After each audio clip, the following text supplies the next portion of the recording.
চশমা museum, a house of world class, জলট্যাক মোড়, বহরমপুর মডার্ন হোটেলের সামনে।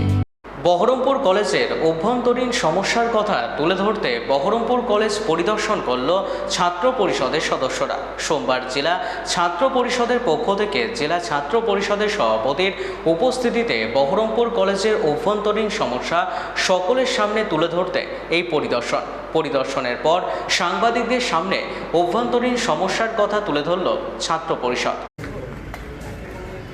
ছাত্র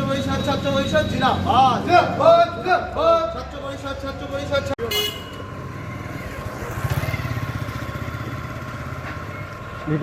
সকলেই জানেন বিগত বছরেও বিগত দিনেও ছাত্র পরিষদ অন্যায়ের বিরুদ্ধে কীভাবে লড়ে এসেছে। 2011 সালের পর থেকে 2012 সালের আগস্ট সেপ্টেম্বরের পর থেকে তৃণমূল যেভাবে অত্যাচার শুরু করেছিল ছাত্র পরিষদ এবং সাধারণ ছাত্রছাত্রীদের উপর, সেই অত্যাচারের বিরুদ্ধে আমরা যখন গর্জিয়ে উঠি, তারপরে কি দেখা যায়, তৃণমূল কলেজে কলেজে ভোটাধিকার বন্ধ করে দেয়।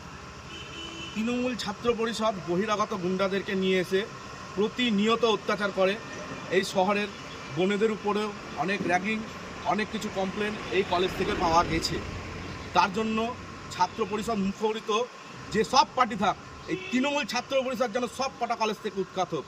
আমরা এই শপথ নিয়ে প্রত্যেকটা কলেজে কলেজে ছাত্র পরিষদ ডেপুটেশন দেবে এবং প্রত্যেকটা প্রিন্সিপালের সাথে যাতে কলেজের ভালো, এখানকার ছাত্রছাত্রীদের সুবিধা এবং অ্যান্টি র্যাগিংয়ের যে কমিটি ফরমেশন করা আছে সেটা নিয়ে আলোচনা আমরা করে যাব।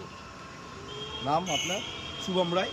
আমাদের শৌফিক আলম আছে জেলা ছাত্র পরিষদ সভাপতি, হজরতদা আছে জেলা ছাত্র পরিষদের পুরনো সভাপতি, আগাই ছিল।